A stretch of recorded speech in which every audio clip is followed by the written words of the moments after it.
Bismillahirrahmanirrahim. Alhamdulillahi Rabbil Alameen. Salatu wassalamu ala ashrafil anbiya wal mursalin. Sayyidina Muhammad wa ala alihi wa sahbihi wa man tabi'ahum bi ihsanin ila yawmiddin amma ba'd. இந்த நிகழ்வுக்கு தலைமை தாங்கி நடத்தி கொண்டிருக்கின்ற அக்கரைப்பற்று பிரதேச செயலகத்துடைய செயலாளர் கௌரவத்துக்குரிய ஷேக் TMM Ansar அவர்களே, நூலாசிரியர் கலாநிதி ரவுஃப் ஜெயின் அவர்களே, மேடையில் அமர்ந்திருக்கின்ற அக்கரைப்பற்று பிரதேச செயலகத்துடைய உதவி பிரதேச செயலாளர் சௌதர் ராஷித் அவர்களே, ஷேக் அவுஃபர் அவர்களே, இந்த நிகழ்வுக்கு சமூகம் தந்திருக்கக்கூடிய மதரசா அதிபர்களே, ஆசிரியர்களே, நிர்வாகிகளே, அதே போன்று பிரதேச செயலகத்துடைய ஊழியர்களே, மேலும் சமூகம் தந்திருக்கக்கூடிய சகோதரிகளே, உங்கள் அனைவருக்கும் அஸ்ஸலாமு அலைக்கும் வரஹ்மத்துல்லாஹி வபரகாத்து.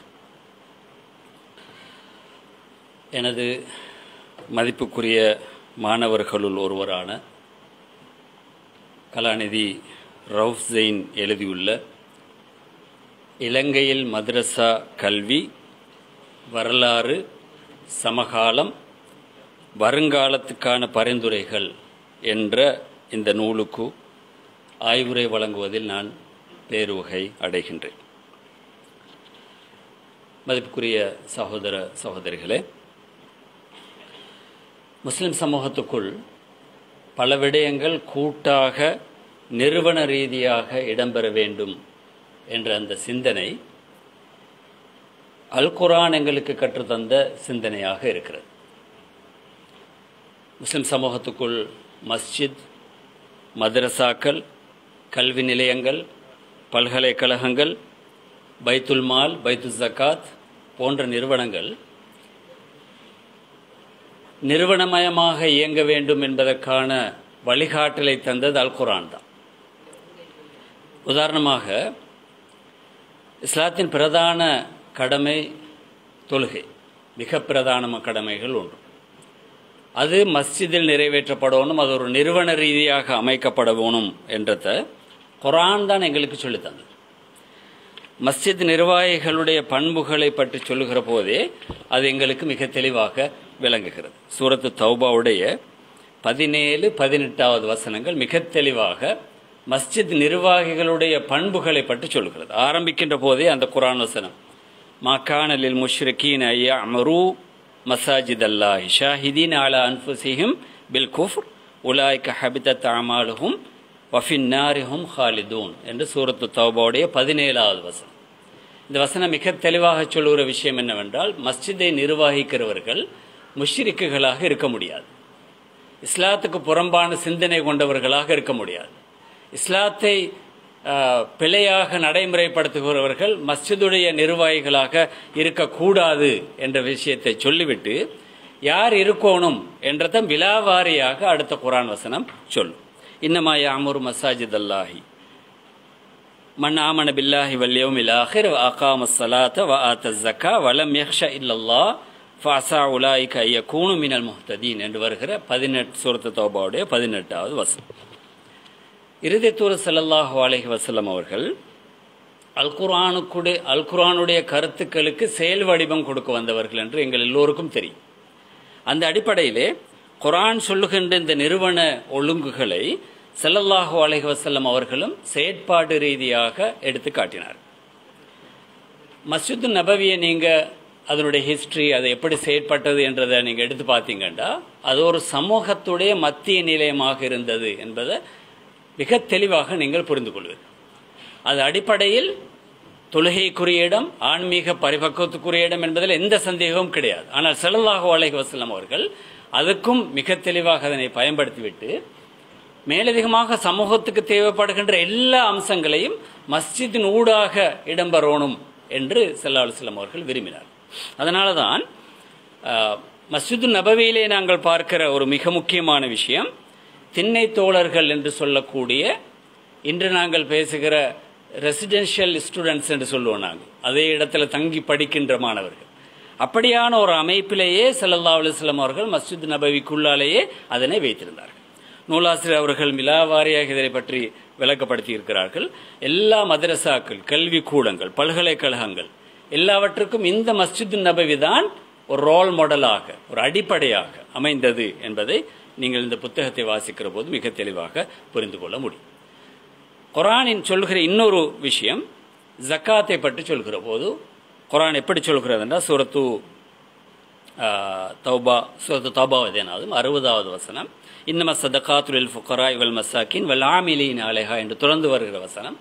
அந்த வசனத்திலே அல்லாஹு தஆலா பைத்து ஜக்காத் என்ற ஜக்காத் என்ற நிறுவனம், ஜக்காத்தை சேகரித்து விநியோகிக்கின்ற அந்த அமைப்பு ஒரு நிறுவன ரீதியாக அமையணும் என்பதற்கான மிக தெளிவான ஆதாரத்தை வைத்து அந்த குர்ஆன் வசனத்தை அல்லாஹு தஆலா அமைத்திருக்கிறார். ஆமிலீன அலைஹா என்று சொல்லுகிற அந்த நிறுவனத்திலே செயற்படுகின்ற ஊழியர்கள் பற்றி அந்த குர்ஆன் வசனம் பேசுகிறார். எனவே ஒரு நிறுவனமாக அது இயங்கணும் என்பதில் எந்த சந்தேகமும் இல்லை. ஸல்லல்லாஹு அலைஹி வஸல்லம் அவர்கள் இதனை மிக தெளிவாக நடைமுறைப்படுத்தி காட்டினார்கள்.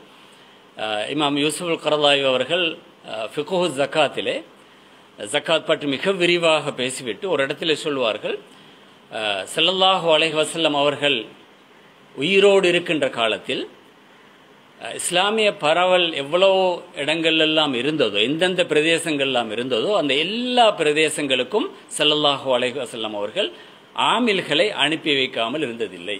எல்லா பிரதேசங்களுக்கும் அனுப்பி வைத்திருக்கு.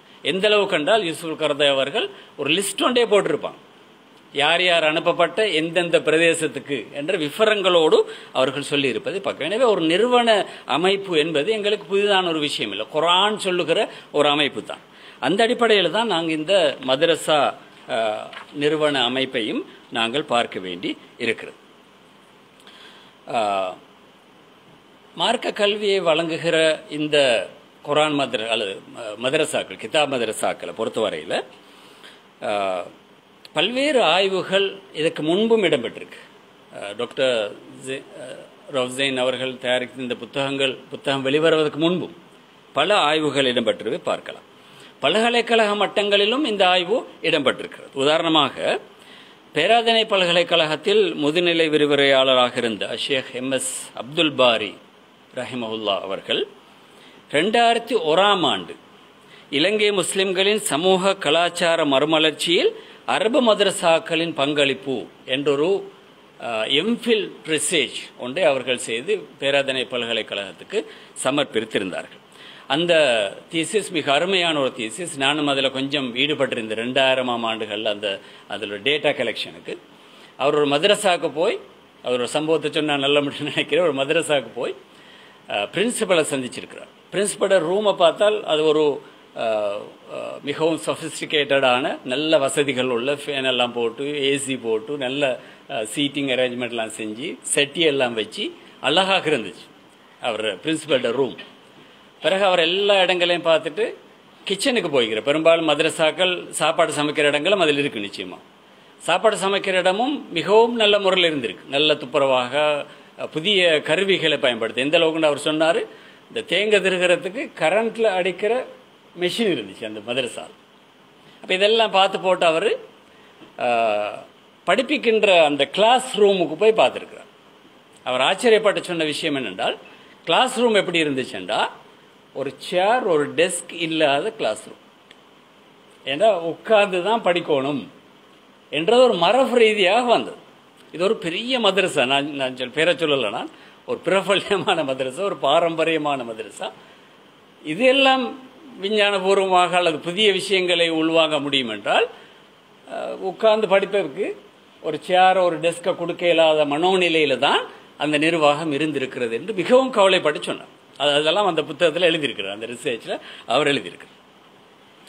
தென்கிழக்கு பல்கலைக்கழகத்துடைய இஸ்லாமிய கற்கைகள் மற்றும் அரபு மொழி பீடத்துடைய தற்போதைய பீடாதிபதி ஷேக் எம்எச்ஏ முனாஸ் அவர்கள் மலேசியாவில் இருக்கிற யூனிவர்சிட்டி கெபன்சான் மலேசியா உள்ள தேசிய பல்கலைக்கழகம், அதில் அவருடைய எம்ஏ தீசிஸை தெரிவு செய்கிற போது அவர் எழுதின தீசிஸுடைய தலைப்பு தாலீமுல் லுகத்தில் அரபிய ஃபில் மதாரிஸில் அரபிய பிஸ்ரீலங்கா தாரீஹுஹு வ முஷ்கிலாத்து. இலங்கையில் உள்ள மதரசாக்கள், அரபு மதரசாக்களில் இருக்கின்ற அல்லது அரபு மதரசாக்களில் அரபு கற்பிக்கின்ற முறைகள், அதுக்கு அரபு கற்பித்தல் என்றதை சொல்லிட்டு அதில் வரலாறு, அதில் எதிர்நோக்குகின்ற பிரச்சனைகள். இந்த தீசிஸை கொடுத்துட்டு 2015ஆம் ஆண்டு 2 புத்தகங்கள் இந்த தீசிஸை மையப்படுத்தி அரபு மொழியில் வெளிவந்துச்சு. எங்களோட பல்கலைக்கழக லைப்ரரியில் நீங்கள் எடுத்து பார்க்கவும் மேலும். ஒரு புத்தகம் வந்து நிலாமு தர்பவி ஃபில் மதாரிஸில் அரபிய பிஸ்ரீலங்கா, இலங்கையில் இருக்கின்ற அரபு மதரசாக்களுடைய கரிக்குலம் தொடர்பாக அந்த புத்தகம் பேசும்.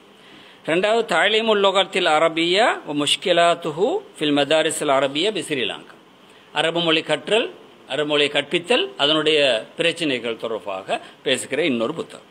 எனவே அரபு மதரசாக்கள் தொடர்பாக வேறு வகைகளிலும் பல்கலைக்கழக மட்டங்களில் புத்தகங்கள் வந்திருக்கின்றன.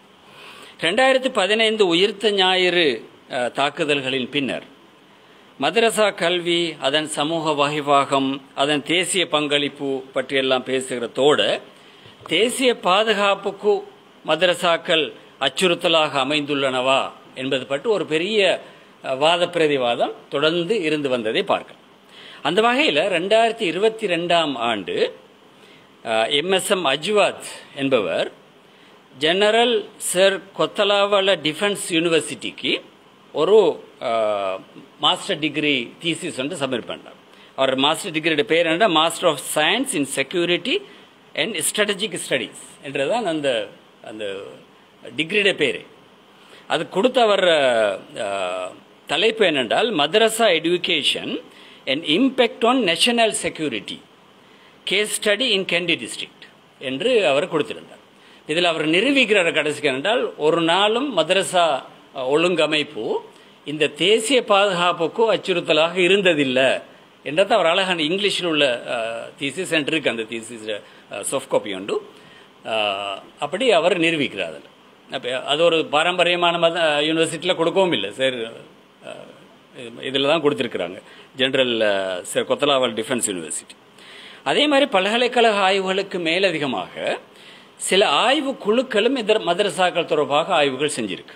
உதாரணமாக கம்யூனிட்டி அசோசியேஷன் ஆஃப் ப்ரொஃபஷனல் கெப் என்ற ஒரு நிறுவனம், ஒரு அமைப்பு கொழும்பு பல்கலைக்கழக முதுநிலை விரிவுரையாளர்களை அவர்களுடைய வழிகாட்டலை அடிப்படையாக வைத்துக்கொண்டு 3 ஆய்வுக்குழு அல்லது ஒரு ஆய்வுக்குழு 3 நபர்களை கொண்டவர்களை கொண்டு ஒரு ஆய்வை செய்திருக்கிறது.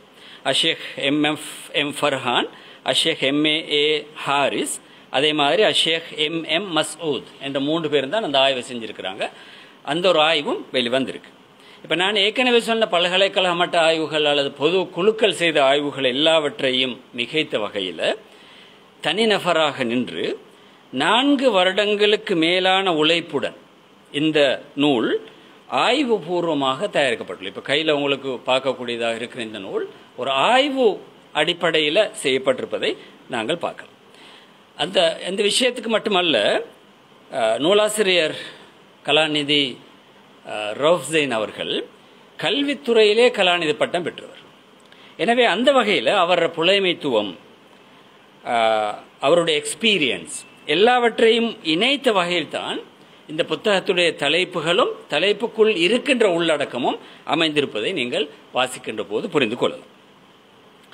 நூலாசிரியர் கலாநிதி அஷேக் ரவுஃப் ஜெயின் அவர்கள் பல காத்திரமான ஆய்வு நூல்களை தமிழுலகுக்கு தந்தவர். அதில் எந்த சந்தேகமும் இல்லை. நீங்கள் நிறைய புத்தகங்களை, அவருடைய புத்தகங்களை நீங்கள் வாசிக்கக்கூடியதாக இருக்கும். பல்கலைக்கழகங்களிலும் பார்க்கலாம், பொதுவான வெளிகளிலும் நீங்கள் பார்க்கலாம்.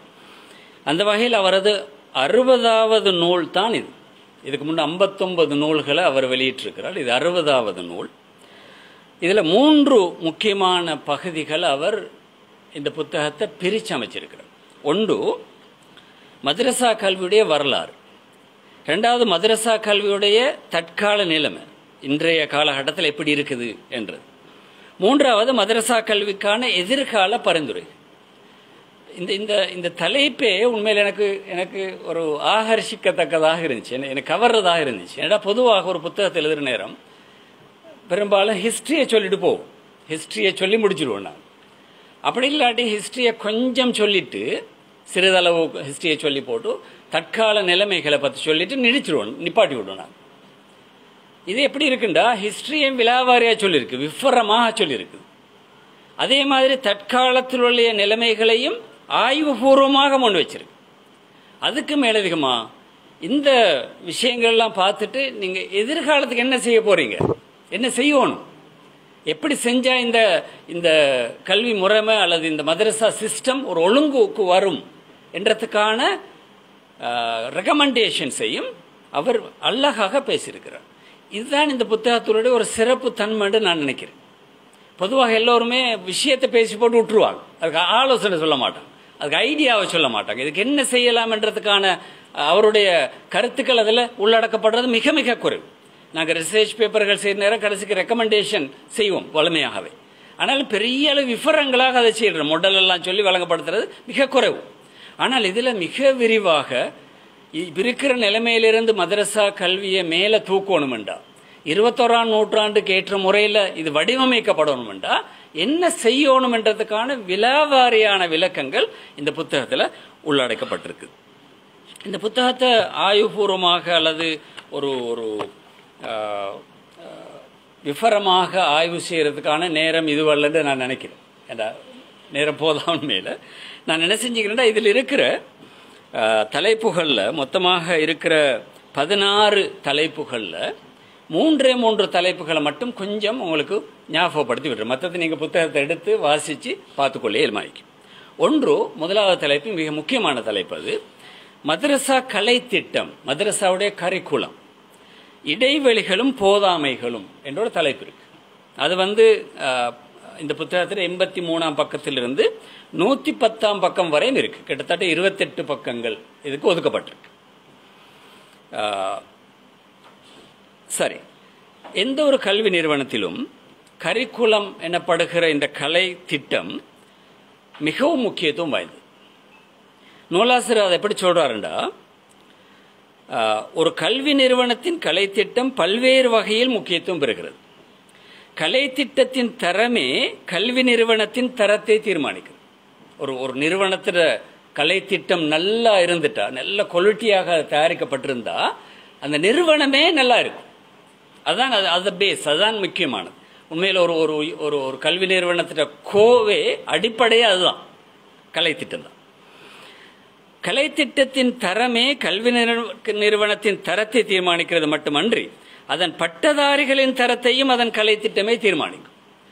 அதில் இந்த வெளிவருகின்றவர்கள் எப்படியானவர்களாக இருப்பார்கள், தரம் வாய்ந்தவர்களாக இருப்பார்களா இல்லையா என்ற தீர்மானிக்கிறது அந்த கரிக்குலம் தான்.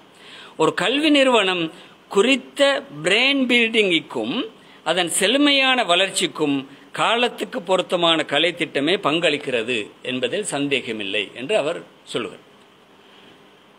ஒரு நிறுவனத்தை எடுத்தால் அந்த நிறுவனத்துக்கு ஒரு பிராண்ட் ஒன்று இருக்கும். பிராண்டிங் நாங்கள் சொல்லுவோம், அது தமிழில் எப்படி சொல்கிறது, நீங்களும் அப்படி தான் பயன்படுத்திங்க. Branding building, brand building.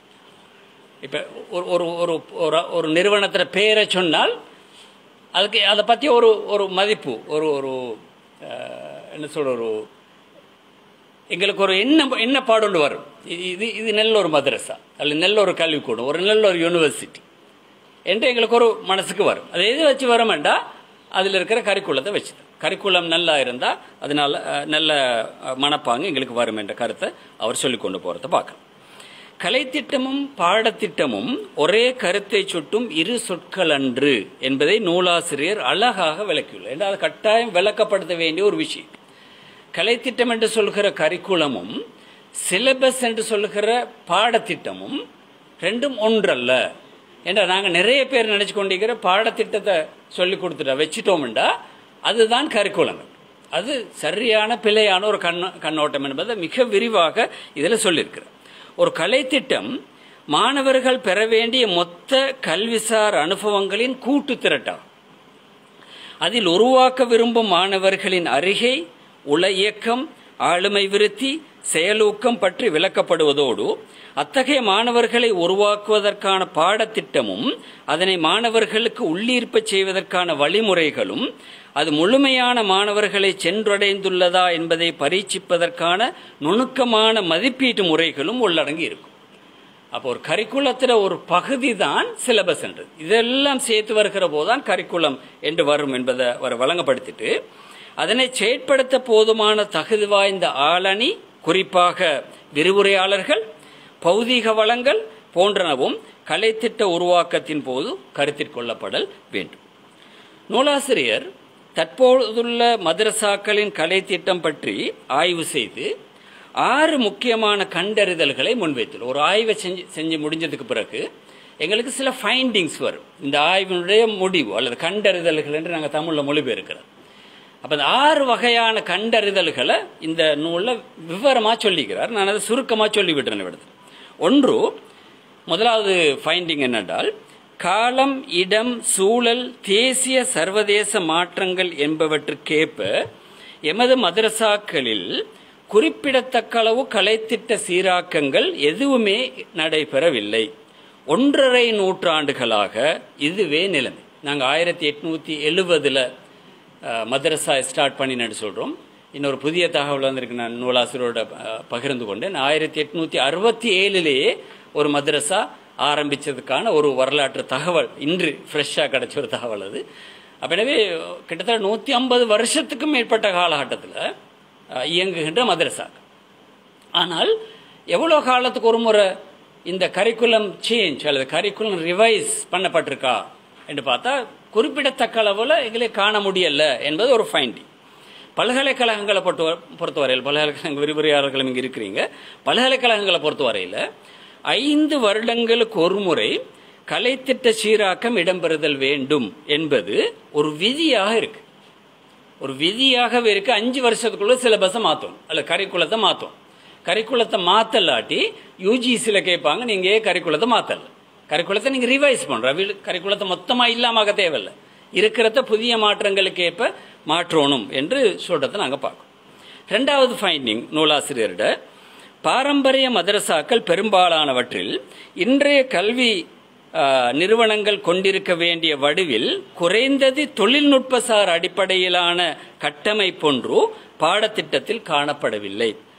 நூலாசிரியர் கோர்ஸ் அவுட்லைன், ஒரு கோர்ஸை கொடுத்தா அந்த கோர்ஸில் உள்ளடக்கங்கள் என்னென்ன வரணும், எப்படி படிப்பிக்கணும், எப்படி அதை மதிப்பிடணும் என்று வருகிற அந்த அவுட்லைன் சிஸ்டம் இது எந்த மதரசாலையும் இல்லை என்றது 2வது ஃபைண்டிங். 3வது விஷயம், சில மதரசாக்களின் பாடநூல்கள் நூற்றாண்டு பழமை வாய்ந்தவை. அவை சமகால பிரச்சனைகளுக்கு தீர்வு சொல்லாது. மதரசாக்களும் 150 வருஷத்துக்கு மேற்பட்டவை. அதே மாதிரி இருக்கிற சிலபஸுடைய நூல்களும் 100 வருஷங்கள் அளவுக்கு பின்மைய காலகட்டத்தை கொண்டது. அப்போ புதிய நவீன பிரச்சனைகளுக்கு அது ஒரு நாளும் தீர்வு தராது என்ற விஷயத்தை அவர் 3வது ஃபைண்டிங்காக சொல்லியிருக்கிறார். 4வது, பொது பாடத்திட்டம் ஒன்று இல்லாமல் இன்று வரையும் நாங்கள் எதிர்நோக்கிற ஒரு மிகப்பெரிய பிரச்சனை, எல்லா மதரசாக்களையும் உள்ளடக்கிய ஒரு பொது பாடத்திட்டம், பொது பரீட்சை இதுவரையும் எங்களுக்கு நடைமுறைப்படுத்தி கிளம்ப நிறைய பேசியிருக்கிற இந்த புத்தகத்தில் நூலாசிரியர். அதுக்கு பின்னணியாக இருந்த பல விஷயங்கள். அதில் விடுபட்ட ஒரு விஷயத்தை மட்டும் ஞாபகப்படுத்திக் கொள்றேன். விடத்தில் 1989 1990களில் இலங்கையிட உயர்கல்வி அமைச்சராக இருந்த மர்ஹூம் ஏசிஎஸ் ஹமீத் அவர்கள் மதரசாக்களோட எல்லா மதரசாக்களையும் ஒரு குறிப்பிட்ட அளவுக்கு கொண்டு வரணும் என்று ஒரு முயற்சி செஞ்சார். அந்த முயற்சியில் எனக்கு ஞாபகத்தில் இருக்கிற மாதிரி பெரிய மாற்றங்கள் ஒன்று செய்ய அவர் முயற்சிக்கல. அவர் சொன்னார், இங்கிலீஷ் பிறகு மேத்தமேட்டிக்ஸ், இங்கிலீஷ் மேத்தமேட்டிக்ஸ் இது 2ம் சிலபஸுக்குள்ளால எல்லா மதரசாக்களையும் கற்பிக்கப்படணும் என்ற ஒரு ரெக்கமெண்டேஷன் அவர் செஞ்ச போது சில முன்னணி மதரசாக்கள் இதுக்கு எதிர்ப்பு தெரிவித்ததன் காரணமாக, எனக்கு தெரியும் மதரசாக்கள் எது வேண்டும் என்றா, நான் அந்த காலத்தில் அவர் கொஞ்சம் சம்பந்தமாக இருந்த என்ற வகையில் முன்னணியாக இருந்த சில மதரசாக்கள் எதிர்ப்பு தெரிவித்ததன் காரணமாக அது அப்படியே கிடப்பில் போடப்பட்டுச்சு. அப்போ அதுக்கு பிறகும் பல முயற்சிகள் பற்றி இந்த புத்தகத்தில் எழுதப்பட்டிருக்கு. அது 4வது. 5வது, கலைத்திட்டம் பாடத்திட்டமாக மட்டுமே குறுக்கப்பட்டுள்ளது. கலைத்திட்டம் கரிக்குலத்தை காணல, ஒரு சிலபஸ் எங்களுக்கு காணக்கூடியதாக இருக்குது என்றதையும் அவர் சொல்லியிருக்கிறார். அதுக்கு மேலதிகமாக இணைப்பாட விதான செயற்பாடுகள், கோ கரிக்குலர் ஆக்டிவிட்டீஸ் என்று நாங்கள் சொல்லுவோம், அதுகளையும் இந்த மதரசாவுடைய கரிக்குலத்துக்குள்ளால காணல என்றதையும் சொல்லியிருக்கிறார். இந்த கோ கரிக்குலர் ஆக்டிவிட்டீஸ் மிக முக்கியமானது என்றதை நான் வலியுறுத்தியே சொல்லிக்கொள்ள விரும்புகிறேன். இன்றைக்கு எங்கட பல்கலைக்கழகத்தில் மூதூரில் ஒரு கேண்டிடேட், ஒரு எம்ஃபில் மாணவர் என்ற சூப்பர்விஷனுக்கு கீழே ஒரு முயற்சி ஒன்று செய்கிறார், ஒரு தீசிஸ் ஒன்று எழுதி கொண்டிருக்கிறார். இப்போ ரிசர்ச்சில் இருக்கிறார் அவர் ரிசர்ச் என்னடா ஆய்வு பகுதி என்னடா திருகோணமலை மாவட்டத்தில் உள்ள மதரசாக்களில் கோகரிக்குலர் ஆக்டிவிட்டீஸ் எப்படி இருக்கு, கோகரிக்குலர் ஆக்டிவிட்டீஸ் மட்டும்தான், இணைப்பாட விதான செயற்பாடுகள் எந்த மட்டத்தில் இருக்குது, அதை எப்படி கொண்டு வரலாம் என்ற தொடர்பாக ஒரு பெரிய ஆய்வு திருகோணமலை மாவட்டத்தை மையப்படுத்தி செஞ்சு கொண்டிருக்கிறது. அப்போ என்ன ஆக முக்கியமான ஒரு பகுதி அது மதரசாக்கள்ல காணப்படலை அல்லது சிறிய அளவில் தான் இருக்குது என்றது நூலாசிரியருடைய இன்னொரு கண்டுபிடிப்பு. 6வது ஃபைண்டிங், விளைவுகளை அடிப்படையாக கொண்ட கலை திட்டம் அதாவது அவுட்கம் பேஸ்ட் கரிக்குலம் எந்த மதரசாவிலும் இல்லை. இன்றைக்கு 21ஆம் நூற்றாண்டுகளில் ஒரு கரிக்குலத்தை பற்றி பேசுகிற நேரமே அடிப்படையில் சொல்லுவாங்க அது அவுட்கம் பேஸ்ட் கரிக்குலமாக இருக்கும். நீங்கள் கொடுக்கறது எப்படி அவுட்கமாக மாறி வரப்போகுது என்றதை நீங்கள் அதில் சொல்லணும் என்றதை அடிப்படையை வச்சு தான் கரிக்குலமே தயாரிக்கிறது. ஆனால் அது சம்பந்தமாக எதுவுமே மதரசாக்களில் இல்லை என்றது இன்னொரு ஃபைண்டிங். இப்போ இது 6 ஃபைண்டிங்ஸை தற்காலத்தில் எப்படி இந்த கரிக்குலம் தொடர்பாக இருக்குது என்றதை நூலாசிரியர் மிக விரிவாக சொல்லிக்கிறேன். நான் சுருக்கமாக தான் சொல்லி விரிவாக உங்களுக்கு இதில் பார்த்துக்கொள்ளி. இந்த சந்தர்ப்பத்தில் நேரம் போதாமையாக காரணமாக நான் முக்கியமான ஒரு விஷயம் சொல்ல இருந்தது அது விடுறேன். நான் எழுதின ஒரு ஆர்டிக்கல் இருந்த ஒரு விஷயத்தை விட்டுட்டு அடுத்த விஷயத்துக்கு வர நேரத்தை கருத்தில் கொண்டு நூலாசிரியர் பேசுகிற 2வது முக்கியமான தலைப்பு நவீன கல்வி உளவியலும் மதரசாக்களின் கற்பித்தல் முறையும் என்ற ஒரு தலைப்பு இருக்கு. இது 123ஆம் பக்கத்திலிருந்து 128ஆம் பக்கம் வரையும் இது இந்த பகுதி சம்பந்தமாக பேசுது. இன்றைய கல்வி உலகில் ஆசிரியர் கல்வி விரிவாக விவாதிக்கப்படுகிறது. ஆசிரியருக்கு கல்வி ஊட்டல் என்றது இன்றைக்கு நிறைய பேசப்படுகிற ஒரு பகுதி. எங்களுக்கு தெரியும் இலங்கையில் ஆசிரியர்களுக்கு ட்ரைனிங் பண்ணுறது, அவங்களுக்கான புத்தகங்கள் எழுதுறது, அவங்கள வளப்படுத்துறதுக்கு ஒரு தனியான நிறுவனமே இருக்குது. NIE என்று நாங்கள் சொல்கிறோம், நேஷனல் இன்ஸ்டிடியூட் ஆஃப் எஜுகேஷன், மஹரகமல இருக்கிற ஒரு நிறுவனம். அந்த நிறுவனத்துக்கு நீங்கள் போய் பார்த்தீங்கன்னா அதில் ஒரு தனியான டிபார்ட்மெண்ட் இருக்குது, டிபார்ட்மெண்ட் ஆஃப் டீச்சர் எஜுகேஷன். ஏன்னா அவ்வளோ முக்கியம் அது. டீச்சர் எஜுகேஷனை இல்லாமல் எங்களுக்கு சரியாக எஜுகேஷனை கொடுக்கலா என்றதை அவங்க தெளிவாக இருக்கிறார். கல்வியின் முக்கிய பங்காளர்களுள் ஆசிரியர்களே முதன்மையானவர்கள். அவர்களின் பரந்துபட்ட அறிவு, திறன்கள், சாதகமான மனப்பாங்குகள், ஆளுமை பண்புகள், அர்ப்பணம் என்பன கற்பத்திலில் மிகுந்த செல்வாக்குள்ளது. இந்த 5 தகுதிகளையும் அவர்களை வளர்க்கும் நோக்கில் நவீன கல்வி ஏற்பாடுகள் வேகமாக மாறி வருகின்றன. நீங்கள் யூனிவர்சிட்டிகள்லையோ அல்லது உயர்கல்வி நிறுவனங்கள்லையோ போய்த்து நீங்கள் கரிக்குலத்தை பார்த்தீங்கன்னா இது எல்லாத்தையும் உள்ளடக்கின மாதிரி இருக்கும். ஆசிரியர்கள் எப்படி இதை திறம்பட வளர்க்குறன்றதுக்கு ஒரு முறைமையை அவர்கள் வைத்திருப்பார்கள். கற்பித்தல் பயிற்சி, வகுப்பறை முகாமை, மாணவர்களை அணுகும் விதம் போன்றன ஆசிரியர் பயிற்சியில் முக்கிய இடம் பெறுகின்றன. அதுபோன்றே ஆசிரியர்களின் அறிவு புலம் விரிவானதாக இருக்க வேண்டும் என கூறும் கலாநிதி ரவுசைன் அந்த விடயங்களை 8வது அத்தியாயத்தில் மிக விரிவாக விளக்கி சொல்வதை பார்க்கும். இந்த தகுதி விதிகளை சரியாக பூர்ணப்படுத்தாததன் காரணமாகத்தான் மிக அண்மை காலங்களில் நீங்கள் பார்த்துருப்பீங்க மதரசாக்களில் எங்களுக்கு சில கசப்பான அனுபவங்கள், மிக கசப்பான அனுபவங்கள். அது எங்களுக்கு இந்த கிழக்கு மாகாணத்திலேயும் எங்களுக்கு பார்க்கக்கூடியதாக இருந்துச்சு. கிழக்குக்கு வெளியேயும் எனக்கு தெரியும் பல மதரசாக்களில் மிக பயங்கரமான நிலைமைகள், அல்லது நான் விரிவாக சொல்லலை, விளக்கப்படுத்தி சொல்லவே தேவைப்படாதுன்னு நினைக்கிறேன். மாணவர்களுக்கும் ஆசிரியர்களுக்கும் இடம்பெற்ற சில மிகவும் மோசமான விளைவுகள் ஆதாரங்களோடு கிடைக்கப்பட்டதை பார்க்கக்கூடியது இருக்கு. ஏன்னா இந்த எஜுகேஷனல் சைக்காலஜி, இது மாணவர்களை எப்படி கையாளுதல் என்ற அந்த விவரம் போதுமான அளவு மதரசா மாணவர்களுக்கு போய் சேரல. அந்த பரம்பும் கையும் என்றது தான் கற்பித்தலுக்கான உத்தி என்ற ஒரு சிந்தனை பொதுவாக இருக்கிறத நான் பார்க்குறேன். நான் விமர்சிக்கல, இது பொதுவான உண்மை, எல்லோருக்கும் தெரியும். அது அந்த விஷயத்தை நான் சொல்கிறேன். நான் நேரத்தை கருத்தில் கொண்டு சுருக்கி கொள்கிறேன் என்று நான் நிறைய பேசணும் என்று நினச்சி கொண்டு வந்தேன். 3வது தலைப்பு நாம் எதிர்பார்க்கும் மதரசா பட்டதாரி என்ற தலைப்பில் இருக்கு. அது 175ஆம் பக்கத்திலிருந்து 196ஆம் பக்கம் வரை கிட்டத்தட்ட 22 பக்கங்கள் அதுக்காக ஒதுக்கப்பட்டிருக்குது. நாம் எத்தகைய மனித வளங்களையும் அறிவாளுமைகளையும் உருவாக்கப் போகின்றோம் என்பதற்கு ஏற்பவே எமது முழு மொத்த கலை திட்டமும் வடிவமைக்கப்பட வேண்டும் என கூறும் நூலாசிரியர் அதற்கான நியாயங்களை தெளிவாக இப்பக்கங்களில் விளக்கியிருப்பதோடு இந்த 21ஆம் நூற்றாண்டில் மதரசா கற்கை நெறியை பூரணப்படுத்தி வெளியாகும் பட்டதாரி அடிப்படையில் 10 பண்புகளை கொண்டவராக இருக்க வேண்டும் என ஒரு சட்டகத்தையும் தந்திருக்கிறார். பொதுவாக ஒரு எந்த ஒரு கல்வி நிறுவனமாக இருக்கலாம், ஒரு பாடசாலை இருக்கலாம், ஒரு கல்லூரியாக இருக்கலாம், யூனிவர்சிட்டியாக இருக்கலாம், மதரசாக்களாக இருக்கலாம், எதுவாகவும் இருக்கலாம். ஒரு நிறுவனத்தை உருவாக்குற நேரமே நாங்கள் எப்படியான மனிதர்களை உருவாக்க விரும்புகிறோம், எங்களோட கனவு என்ன, நாங்கள் எப்படியான ஆக்களை தயாரிக்க போகிறோம் இந்த நிறுவனத்தினூடாக என்ற ஒரு கனவு என்ற ஒரு சிந்தனை இல்லாமல் செய்யப்படாது. எல்லாம் செஞ்சோம்னா இரண்டும் கெட்ட நிலையில் அல்லது எதுவுமே இல்லாமல் ஹாஃப் பேக்டு நாங்கள் சொல்லுவோம்.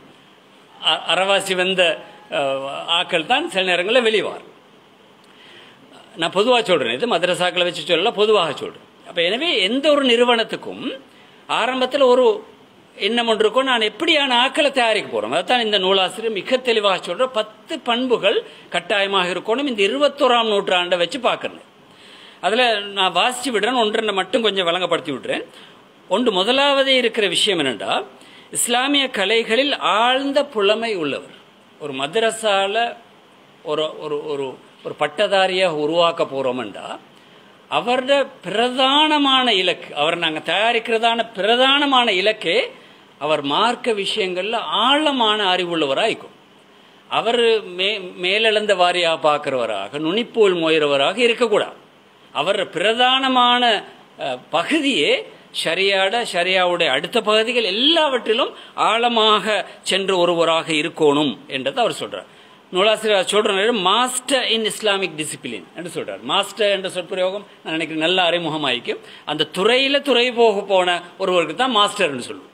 அப்ப எனவே அந்த மாதிரி இருக்கும். ரெண்டாவது ஒரு சமூக விஞ்ஞானியாக இருக்கும். மூன்றாவது ஆய்வு மனப்பான்மை கொண்டவராக இருக்கும். ஒரு ரிசர்ச் மைண்டட் ஆக இருக்கணும். பல்கலைக்கழகத்துக்கு பிள்ளைகள் வர்ற நேரம் நாங்கள் ஃபர்ஸ்ட் இயர்லேயே இதை சொல்லுவோம். ஃபர்ஸ்ட் இயர்லேயே நாங்கள் சொல்லுவோம், நீங்கள் ரிசர்ச் மைண்டடான ஆக்களாக வளரணும். எப்பவுமே எதை பார்க்குற நேரம் இது ஒரு ஆய்வுக்குள்ளால போட்டு எடுக்கணும், விஞ்ஞானபூர்வமாக இதை பார்க்கணும் என்று சொல்லி வளர்ப்போம். அப்போ எனவே அந்த மைண்டும் இருக்கணும் என்றது நூலாசிரியருடைய கருத்து. பிறகு மொழி ஆளுமை. அடுத்தது எழுத்தாலும் பேச்சாலும் சிறந்த முன்வைப்பு திறன் கொண்ட பிரசன்டேஷன் ஸ்கில்ஸ் உள்ளவராக அவர் இருக்கணும். பிறகு தொழிற்தகமை உள்ளவராகவும் இருக்கணும், ப்ரொஃபஷனலி குவாலிஃபைடாக இருக்கும். அதே மாதிரி தேசத்தை கட்டி எழுப்புவதற்கும் சகவாழ்வுக்கும் பங்களிக்கக்கூடியவராகவும் இருக்கும். இன்றைக்கு இருக்கிற ஒரு மிக முக்கியமான தேவை என்று நான் இதை சொல்லுவேன். என்றால் தேசத்துக்கு நாங்கள் என்ன நாங்கள் நிறைய பங்களிப்பு செய்கிறதான, அதில் எந்த சந்தேகமும் கிடையாது. ஆனால் எல்லோரோடையும் இணைந்து கொண்டு இந்த தேசத்தை கட்டி எழுப்புவதற்கு எங்களது பங்களிப்பு என்ன, மதரசாக்களின் ஊடாக என்ன பங்களிப்பு நாங்கள் செய்ய போகிறோம். பிறகு அடுத்த சமூகத்தோடு சகவாழ்வோடு வாழ்வதற்கு எங்களது பங்களிப்பு என்ன, எங்களது மதரசா மாணவர்கள் எத்தனை அடுத்த சமூகத்தோடு என்ன உறவுகளை கொண்டிருக்கிறார், எத்தகைய மனப்பான்மையோடு அவர்களை அணுகுகிறார்கள், நாங்கள் எப்படி பயிற்றுவித்திருக்கிறோம் என்ற தொடர்பாகவெல்லாம் நாங்கள் பார்க்க வேண்டியிருக்கோம். எனவே அதில் நிறைவானவராக அவர் இருக்கும். அதே மாதிரி சமநிலையான ஆளுமை கொண்டவர். எங்களுக்கு தெரியும், எங்கள்கிட்ட இருக்கிற மிக முக்கியமான பிரச்சனைகள் ஒன்று, நாங்கள் சில நேரம் ஒரு துறை சார்பாக ஆழமாக படிச்சுட்டு அதில் தீவிரமாக போய்விடும். ஏதாலும் ஒரு அமைப்பில் சேர்ந்தால் அதுதான் எல்லாமே இருந்துட்டு அடுத்து எல்லாத்தையுமே நாங்கள் ஜீரோவால் பிரிக்கிடுவோம். அதே மாதிரி ஏதாலும் ஒரு கன்செப்ட் அல்லது ஒரு இயக்கத்தில் சிந்தனைண்டா அந்த சிந்தனையை தவிர வேற எந்த சிந்தனையும் நாங்கள் திரும்பி பார்க்க மாட்டோம். ஆனால் ஒரு பட்டதாரி மாணவர், ஒரு மதரசால படிக்கிறவர் இப்படி இருக்கலாம். அவர் எல்லாவற்றையும் சமநிலையாக பார்க்கிற ஒரு மாணவராக அவர் இருக்கணும். பிறகு இஸ்லாமிய பிரச்சாரகர் சீர்திருத்தவாதி. இது ஆக முக்கியமான விஷயம். இலங்கை போன்ற நாட்டில் நாங்கள் 10% தான். இன்னும் 90% ஆக்கள் இருக்கிற இஸ்லாத்தை தெரியாத, அல்லாவை தெரியாத, ரசூலை தெரியாது. எங்கட பல்கலைக்கழகத்தில் ஓப்பன் டே பலர் வந்திருப்பீங்க நான் நினைக்கிறேன். அதில் சிங்கள சமூகத்தை சேர்ந்த பலர் வந்தாங்க. அதில் ஒரு கேள்வி ஒரு ஆள் கேட்டார், பலரிடம் கேட்குற நேரம் சொன்னார், முகம்மது யார் என்று உங்களுக்கு தெரியுமா? அதில் பலருக்கு தெரியாது முகம்மது யார் என்று. ஒரு சிலருக்கு தெரிஞ்சாக்கள் சொன்னாங்க அப்படின்னா உங்களோட தெய்வம் அவர், நீங்கள் வணங்குற தெய்வம். எந்த மட்டத்தில் அடுத்த சமூகம் இருக்குதுன்னு பாருங்க. நாங்கள் மார்க்கத்தை எங்கே கொண்டு போய் சேர்த்துக்கிறோம்? அறிவறி பாடம் இல்லையா அது? இஸ்லாத்தில் அறிவரே முகம்மது அல்லாஹ் அல்லன்றது. அதையே கூட நாங்கள் அடுத்த சமூகத்துக்கு சொல்லிக் கொடுக்கல. அப்போ நாங்கள் 150 வருஷமாக மதரசாக்கள் நடத்துகிறோம்ன்றதும் 300 லட்சம் பதிவு செய்யப்பட்ட மதரசாக்கள் இருக்கிறது என்றதும் பாருங்க எவ்வளவு தூரம் அடுத்த சமூகத்துக்கு போய் சேர்ந்திருக்கு. அதாவது அதனுடைய விளைவுகள் எங்கே போய் சேர்ந்திருக்குன்னு பாருங்க. அப்போ எனவே இது ஆக முக்கியமானது. தாயிகளை உருவாக்கணும், அடுத்த சமூகத்துக்கும் போய் சேரக்கூடிய தாயிகளாக அவங்க இருக்கும்.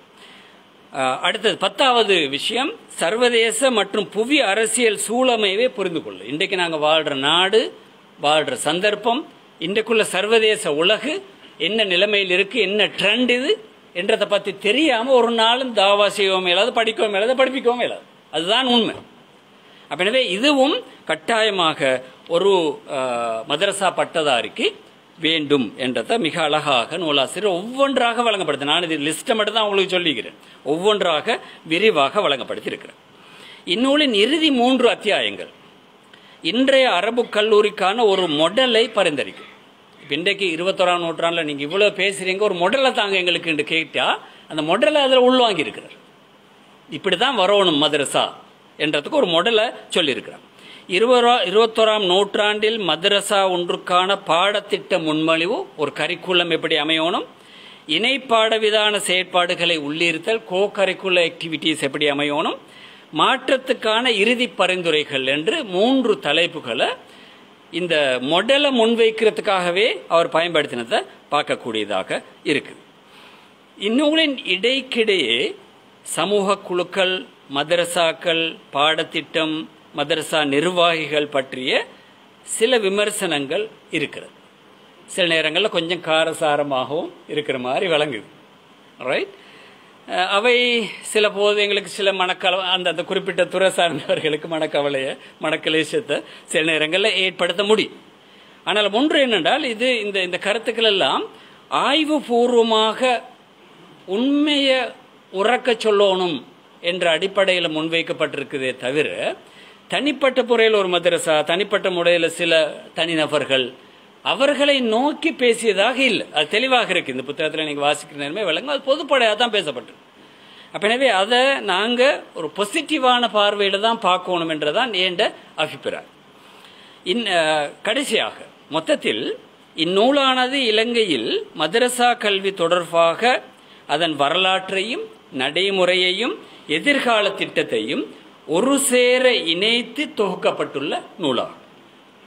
நூலாசிரியருக்கு ஜாமியா நதீமியா வழங்கிய விரிவான கல்வியும் அவரது ஆய்வும் தேடலும் ஆற்றலுக்கான மொழிவன்மையும் கல்வித்துறை சார்ந்த புலமைத்துவமும் இந்நூல் அனைவராலும் வரவேற்கப்பட காரணங்களாக இருக்கு. இது இந்த நூலை தயாரிக்கிறதுக்கு இதெல்லாம் பின்னணியாக இருந்துதான் அந்த நூலை தயாரிச்சிருக்கிறார். தனி ஒரு மனுஷன் என்ற மாதிரி இல்லை. இதுக்கு பின்னால் ஒரு பெரிய உழைப்பு இருக்குது இவரை உருவாக்கி எடுக்கிறதுல.